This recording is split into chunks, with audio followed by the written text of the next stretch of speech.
So today's video is going to be a little bit different.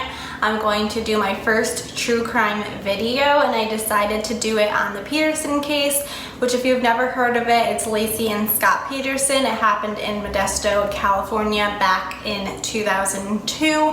I heard about this case just growing up, and you just always assume that Scott, the husband of the missing, dead, pregnant lady, is guilty of the crime. But then when you start doing more and more research like I've watched a documentary on it. It's on Hulu. I've listened to the Crime Junkie podcast on it, and I've just done my own research. And after doing all of that, I'm really not sure what to think. I'll kind of talk about that at the end of the video, but I thought this would be a pretty good case to start with because I feel like most people know about this case. I'm going to first off start with a little bit of backstory, early life of both LACI and Scott Peterson. So if you see me looking down at all, I have a notebook with, you can't even see that, but oh, here it is.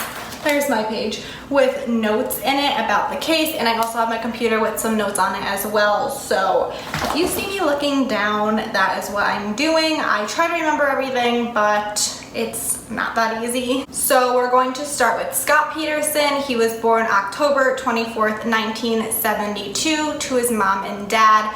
His mom already had 6 children from a previous relationship, but with his father, that was the only kid that they had together. So he did have 6 siblings from his mother. He began playing golf at a super early age. His father was really into golf, so he started playing golf. He actually ended up being better than his father, and this is kind of important.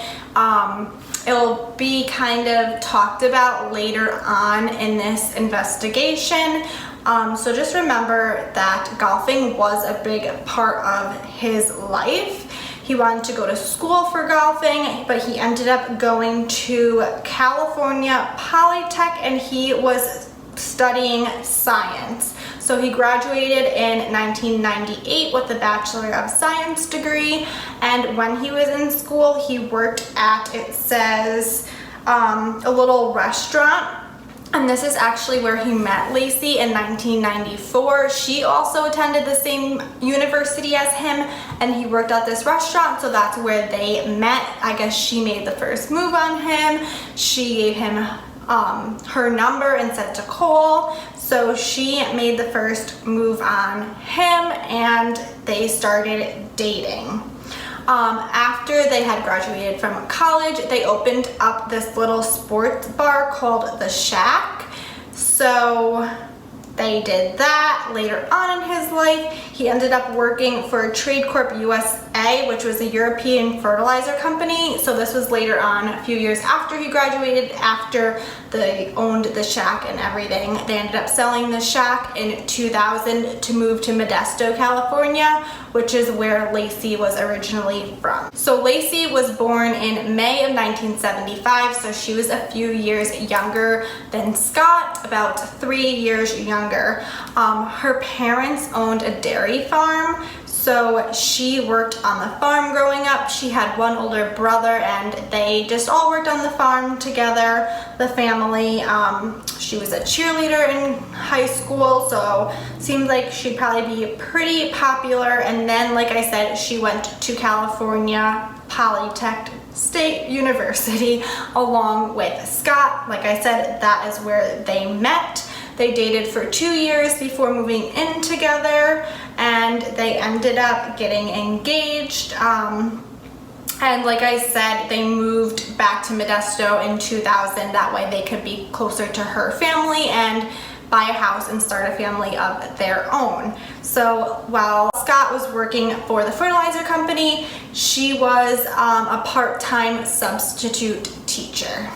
So on December 23rd, it was the day before Christmas Eve, Scott had a haircut, and LACI's sister Amy actually cut hair, so they went there monthly together. He got his hair cut.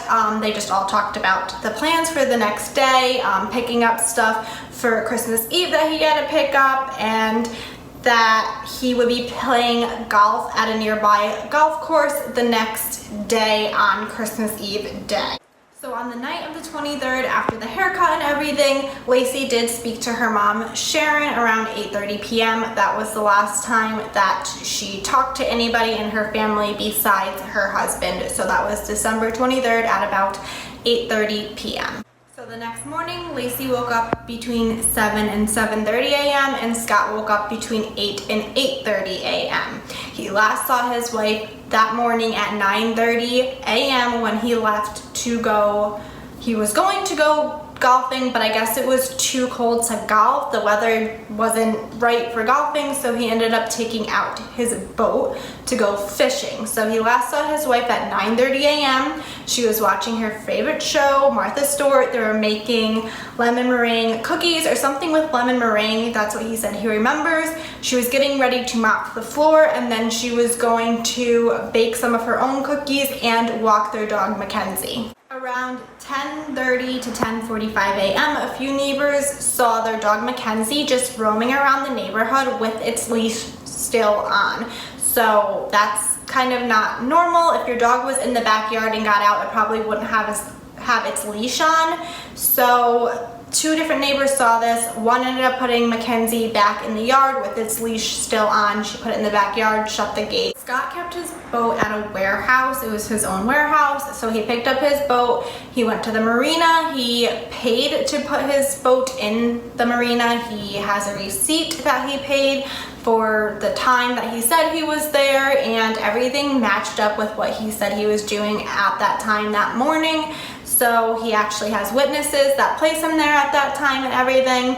He called his wife twice out on this fishing trip. I think once was on her cell phone, once was on the home phone. She didn't answer either phone call. He left voicemails just saying that he was running a little bit late, that he would be home soon. I think this was around 4:30. Saying that he would be home soon and they could go to the little Christmas Eve party at her parents' house. First, he had to drop off the boat back at his little warehouse, and then he would get home. I actually just found the phone call that he made. So it says at 2:15 p.m. he left a message for LACI stating, "Hey beautiful, it's 2:15. I'm leaving Berkeley." So Berkeley was about 90 miles from the couple's home in Modesto. So by the time he dropped off the boat and everything, it would probably be a good 2 hours before he got home. So when he gets home, he sees that her car is in the driveway and that the dog is in the backyard with its leash still on. So he's a little bit confused about that. Why wasn't she answering the phone if she's home? Why is the dog in the backyard with his leash on?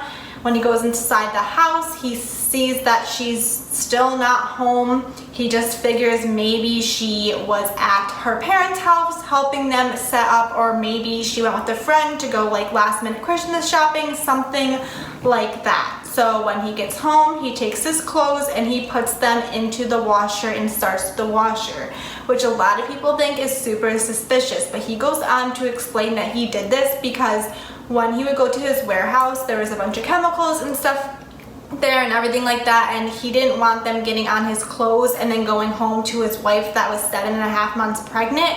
So this was a pretty typical thing for him to do when he got home from the warehouse, was to put his clothes in the washer and start the washer. That way the chemicals weren't lingering around the house. So after that, he took a shower, and when he got out of the shower, she still wasn't home, and that's when he thought he would call LACI's parents to see if LACI was at their house, or if they had talked to LACI, have any idea where she would be for the day. Around 5:15 p.m., Scott decided to call LACI's mom and stepdad. They had not seen her. They didn't know where she was. She wasn't there. They hadn't heard from her since the night before. They really had no idea. And about a half an hour later, LACI's stepdad ended up calling the police saying that his daughter that was 7.5 months pregnant wasn't home and they didn't know where she was, and that her car was still in her driveway and everything like that. So the cops ended up going to Scott's house. They said Scott was very normal. He was calm. He seemed like nothing was really going on. And at the house, They found her keys, her wallet, and her sunglasses all in her purse that were still at the house. So why would she leave her purse at her house if she was planning on going out? It seems like she was taking Mackenzie for a walk. Something happened to her and Mackenzie made it home and she didn't. So at that point, people started to worry. So there was a massive search for LACI. They had a ton of volunteers and everything. They had helicopters, searchlights, people were on horseback, they had canine units. They had a bunch of different people out searching for her, but nothing showed up. They didn't find anything. They were led to nothing. They had pretty much no clues as of then. During this time, Scott really seemed super calm and not worried. He just kind of let everything go on. I don't think he helped with the search. I'm pretty sure he didn't. And he just wanted to be out of the limelight. He didn't want any video coverage of him. He didn't want to be on the news. He didn't want any of that. Now, if it was Adam, I honestly don't know if he would speak on the news. He's very laid back and quiet, so this could explain it. I don't want to say, oh, he's guilty because he didn't want to talk on the news and plead for his wife to come home. LACI's parents did. They pled for LACI's safe return. They had a reward that went up to, I think, $500,000 for any information about LACI. Now, like I said, if I went missing, I'd have to ask Adam, but he's super quiet, so I don't know if he would like leave it up to my parents, but that wouldn't make him guilty. You know, that's just the kind of personality that he has, so maybe that's the kind of personality that Scott has. As time continues, basically there really aren't any leads. The only thing that they do find is one strand of LACI's hair in pliers that are at Scott's warehouse. Now, LACI has been there multiple times, even though people claimed that LACI had no idea about the warehouse, that this was like the secret warehouse that Scott had. A bunch of witnesses placed her at the warehouse multiple times, so it was pretty clear that she did know about the warehouse, and even if she didn't, her husband most likely has like hairs of her on him and they fall off places that you go. I know that my hair falls off all the time. Adam literally always says that he finds hair all over the place from me, so I'm sure if you check like Adam's truck or even his workplace on his tools or something, you will find a strand of my hair. I feel like that's not super weird. It wasn't a chunk of her hair, it was one strand of her hair. So I don't think that that was anything that weird. That's not really evidence that anything at all happened. The detectives ended up coming up with this theory that LACI actually went missing December 23rd, the night of December 23rd, and that Scott spent the next day kind of cleaning up after his wife. As you guys can imagine, he was out fishing, so a lot of people got the idea that he just took her body and put it on the boat and dumped it overboard, and that's why she hasn't been found, because how could somebody missing 7.5 months pregnant just not be found? So a lot of people had that theory, but like I said, there was quite a few witnesses. I'm pretty sure like 20 people said that they saw LACI walking her dog Mackenzie the morning of December 24th, when actually none of this information was allowed into the trial. I'll get into that after, but there were so many witnesses that saw her, but they literally didn't let any of that information go into the trial. And then also, like I said, Scott wasn't lying about where he was because he had the ticket receipt of him going to the marina that day, and that multiple people saw him, and there was no body in the boat. It was a tiny fishing boat. I'll try to like insert a picture of a fishing boat, or if I can even find a picture of his fishing boat. But people would have seen a body in there, and it would have been pretty hard to dump a body over when the boat is that tiny. Most likely it would capsize and flip over. And actually in trial, they were talking about this, saying how it would pretty much be impossible, and they even did a test to see if pushing somebody's body off the side of a fishing boat would make the boat capsize. Only one time the boat didn't capsize, so it most likely would have. And like I said, people saw Scott that morning, people saw LACI that morning. They weren't together, and that timeline just doesn't match up. All this time, LACI's parents were on Scott's side. They didn't think he had anything to do with it. It wasn't really known that Scott was a suspect at this time, but he was the main person of interest. Whenever somebody goes missing, the spouse is the main person of interest and the first suspect. So, I mean, that's pretty normal, but like I said, they started to come up with all these theories about what Scott did to LACI, even without a body or anything. And then it became even worse when this lady, Amber Fry, came to the police station and ended up confessing that she had a relationship with Scott Peterson. It wasn't a really long, ongoing relationship. It was only the past few weeks. I think they only met up like 4 times or something like that. It wasn't a super serious relationship. But before LACI even went missing, he said to Amber that this would be his first Christmas without his wife because she was gone. He didn't say that she died. He didn't say that she was missing. He just said that his wife was gone. And again, this was before LACI even went missing. So that part is really, really weird, and that doesn't make me feel right, but I don't know if that's enough to say that he is guilty. But basically, Amber came forward, and Scott had no idea at this time. Scott was totally lying to Amber. He said that he was in Paris for New Year's Eve, so this was obviously right after Christmas, and he said that he was in Paris for New Year's Eve with some friends, and he just went along with the whole story, saying that he was at the Eiffel Tower and just all this stuff, when really he was in Modesto, California, and his wife was missing.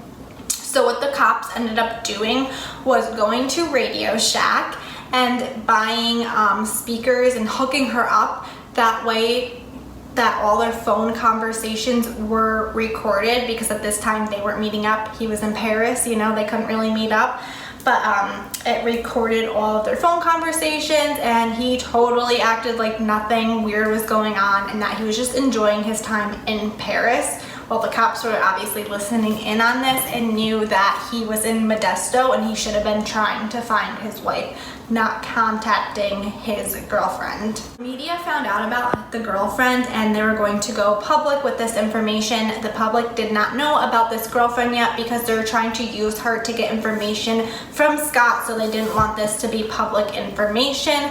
Not even LACI's parents knew this, so before it went public with all these news reporters and everything, the detectives had to tell LACI's parents, and this is when everything changed, and they were totally against Scott and thought that Scott had something to do with it, and that he just didn't want a wife, and he didn't want his son that was going to be born in a month and a half, and that he just didn't want this whole life, and that he wanted to be with his girlfriend, and that is why he got rid of his family. Back when they were still searching for LACI and Connor, which was her unborn son, they were going to name him Connor. Back when they were still searching for him and everything, the days like right after Christmas, they found the one piece of hair and the pliers, and then they also had scent dogs go to the marina where Scott supposedly was that day.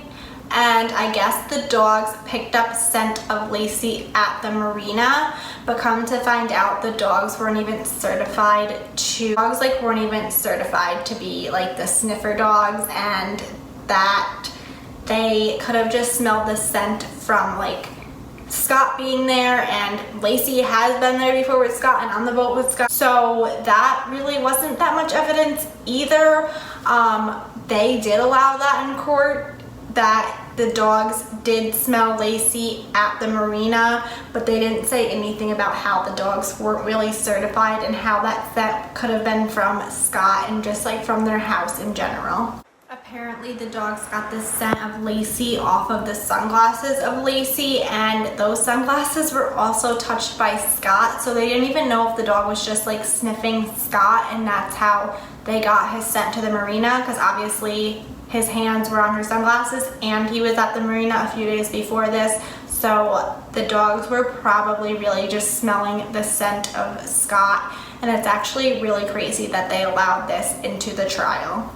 Fast forward to April 13th of 2003. It's been about 4 months since LACI has been missing. She would have already gave birth to Connor back in February. That was her due date. Like I said, she was 7.5 months pregnant when she went missing. So fast forward to April 13th, a couple walking their dog found a fetus washed up from the San Francisco Bay. The umbilical cord was still attached to the baby, but what was really weird is that there's electrical tape found on the baby. It said it was found around the neck of the fetus. I also heard that it was found on the ears of the baby, and that also there was like all these like scratch marks all over the baby. And then 1 day later, it says the body of LACI or a woman washed up, but I guess it was really only her torso that washed up. Her arms, her legs, and her head were not attached, so it was just her torso that washed up onto shore. 5 days later, with DNA testing, they were able to identify LACI and Connor Peterson. It was them, and Connor, actually, his body was not decomposed. So if he was born in that water, and if he was in that water for that long of time, he would have been decomposing, obviously. So that is really strange. When people are pregnant and they end up dying, the baby is usually expelled from their body. It actually happened with Shannon Watts. I don't know if you guys are familiar with that, but it just happened about a year ago.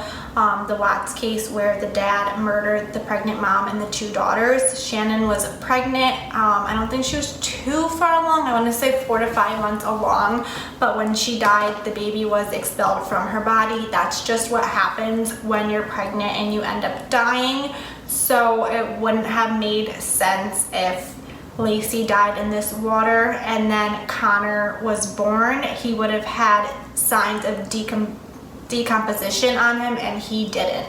Because the body of LACI was so badly decomposed, they were never able to find the cause of death of LACI. Like I said, her head, her legs, and her arms were no longer attached to her body. It was just her torso. So some people think that somebody tied weights to her arms and her legs and everything, and that they sunk, and that's why her body started to come apart and stuff like that, but none of that was ever able to be proven. Also, it said that the doctors said that the fetus had been expelled from her body, like I said, but they did not know if the baby was expelled and was still alive, or if the baby was dead when it came out. So there was a chance that the baby was alive when he was expelled from her body. And if he was, who was taking care of the baby? There's no way, if he was born in February and she was found in April, that he was in the water for 2 months, because like I said, his body was not decomposing. It just doesn't make sense. Did somebody have them captive? Did she give birth to this baby and then just gotten rid of? I don't know. Just really, it doesn't make that sense, and without there being a cause of death, like, you really just can't say what happened. Same day they found out that the bodies were those of LACI and Connor. This was the same day that Scott ended up getting arrested. So this was Good Friday. It was 2 days before Easter. Scott was with his family down in Southern California. He wanted to stay away from Modesto. He didn't want to be surrounded with all the media and everything. He wanted to be closer to his family and farther away from all the media. So he was down spending time with his family in Southern California, and this is when his family decided they would take a group golfing trip on Good Friday. They didn't have work or anything. They were going to take a group trip. It was him, his father, and his brother. they're all going to play a game of golf together. So they drove. Scott was in a separate car, and he saw what he thought was the media following behind him. So he called his brother and dad and said that he would meet them there. He was trying to lose the media. They didn't want the media to follow them to the golf course. Scott didn't want pictures of him golfing because, of course, people would say, why is he golfing when his wife and baby was just found dead? Like, they would just have a bunch of stuff to say about it. So he wanted to kind of just secretly go there. So he was trying to get away from the media just to have a good day with his dad and his brother after all of this bad news. So he thought he got rid of them. He pulled into the golf course and went to go park. And when he went to go park, it actually wasn't the media that was following him, it was the police, and they ended up arresting him.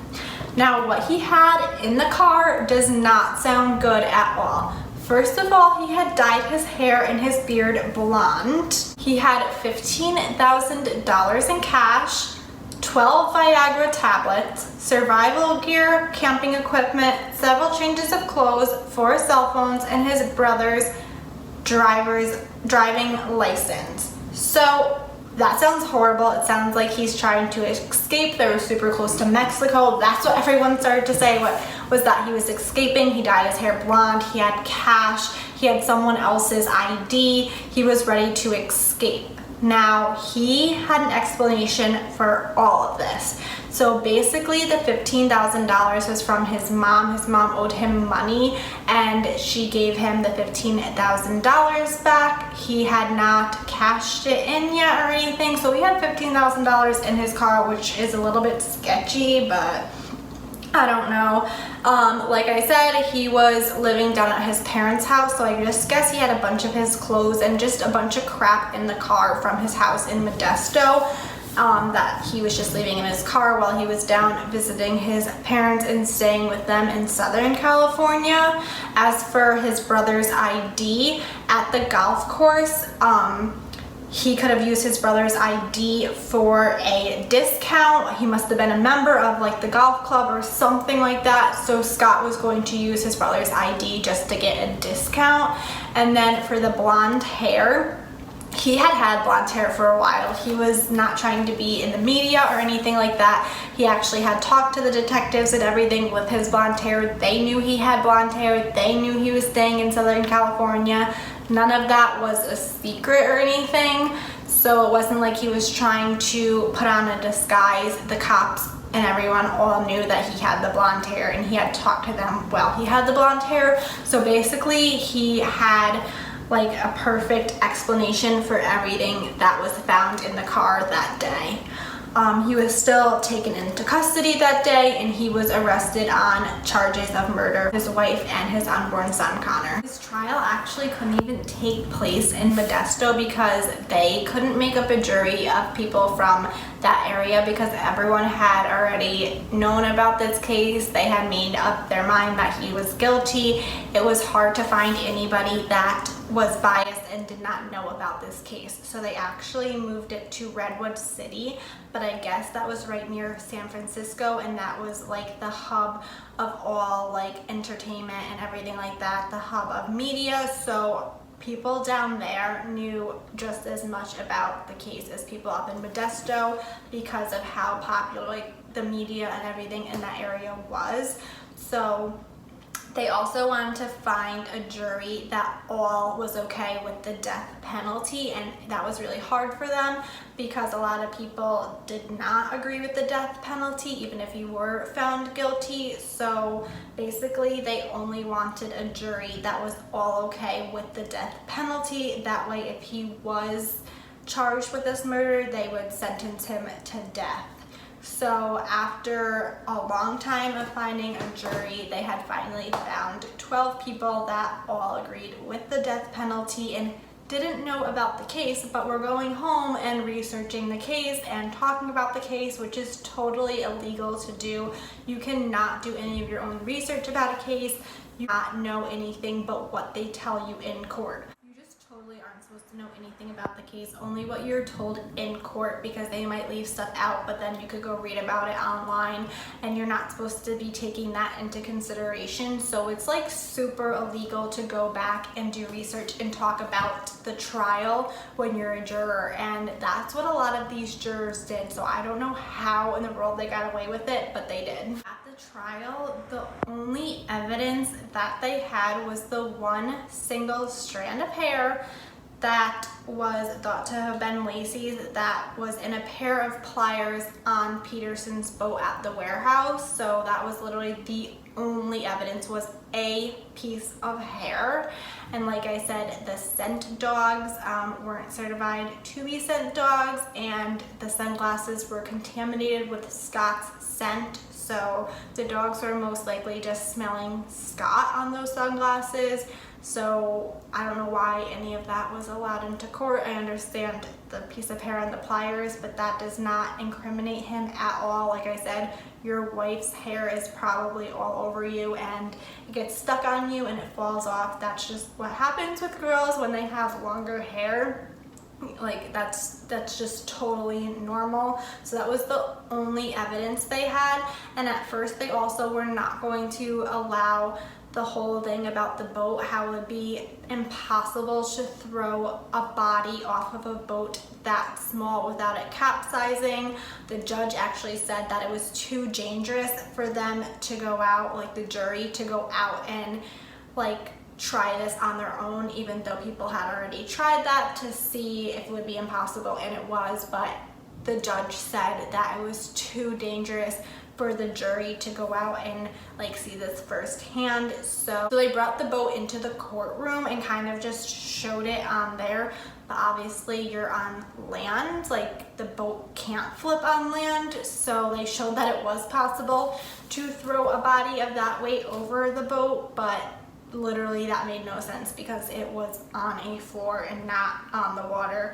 And if it was so dangerous, then obviously the boat would have flipped on the water like they had already proven. Basically, Scott was just screwed from the beginning with just the way he was, with being kind of quiet about it and not wanting attention, not speaking to the media, having this girlfriend all along, saying how his wife was gone 2 weeks before she even went missing, about him trying to escape to Mexico. All that stuff, the public just, like they didn't have an explanation for any of that like we do today. So they just thought he was guilty, and he totally could be, but there is no evidence except for a piece of hair. But as you guys probably assumed, he was charged and he was found guilty. So Peterson was charged with 2 counts of murder, first-degree murder with special circumstances for killing LACI, and second-degree murder for killing the fetus she carried. And like I said, they wanted all people on the jury that believed in the death penalty, so he was sentenced to death. Years later, in 2012, his attorney actually filed an appeal surrounding the trial because they had incorrect rulings, they had other mistakes. They said how they had the dog that failed a bunch of different tests and how the dog wasn't certified, how they didn't say a ton of witnesses that saw LACI that day, up to 20 people saw her that morning. None of that was mentioned in court. Like I said, they didn't even consider the whole boat flipping over. They only said what would prove him to be guilty, not even prove, because like I said, they didn't have evidence. But basically they filed an appeal in 2012, and then in 2015 the defense filed a habeas corpus petition. The only reason why I know about all like this stuff is from watching Making a Murderer, so it kind of explains all this stuff in here. But it says that the habeas corpus claimed that the juror lied on her jury application, and just how none of this stuff was fair. There's just so much stuff that wasn't allowed into the trial, and so much stuff that shouldn't have been allowed into the trial that was. Something that they did allow in the courtroom that kind of proved that Scott wasn't this big liar that everyone thought was that they that they found the episode of Martha Stewart from the morning that LACI went missing. And if you can remember, he said that the episode was something about lemon meringue, and he only said this because the detectives did ask him. They asked him if they knew what the episode was about, just to see if he was lying or if he was kind of like knew what was going on and was telling the truth. So at the trial, they actually pulled up the Martha Stewart episode from December 24th, and they found out that the episode really was Martha Stewart and a friend making lemon meringue cookies. So Scott actually was not making this up, and why would Scott be watching Martha Stewart by himself while he's getting ready to go out for a day of fishing? It just doesn't really make much sense. At this point, I really don't know what to believe. I mean, there is no evidence, and people saw Scott at the marina at the same time LACI was walking her dog. And to me, what I personally think happened was that something happened to LACI while she was walking her dog. It makes no sense that so many people saw her at like 10 o'clock that morning, and by 10:30 that dog was roaming around the neighborhood with its leash still on, but LACI was gone. That just doesn't make any sense. Like, Scott was on his boat. There's proof that he was on his boat. There's not enough time for him to drive home and do that in that amount of time, especially with the proof from the ticket of him being at the marina. There's no way that he could have went and got that ticket to pretend he was there and then drive home and find her and kill her in that amount of time when the marina was 90 minutes away. So I just don't know what to believe. Also in Modesto, California, around that time, another pregnant lady went missing. She went missing, I think, a week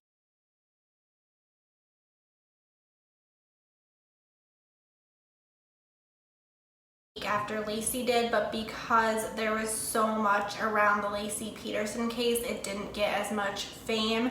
But there could have been someone out there like targeting pregnant women. Also, a day before LACI went missing, or maybe it was that day. Yeah, it was the day that LACI went missing. Her neighbor across the street, like directly across the street, her house was broken into when they weren't home, and they stole a ton of stuff from their house.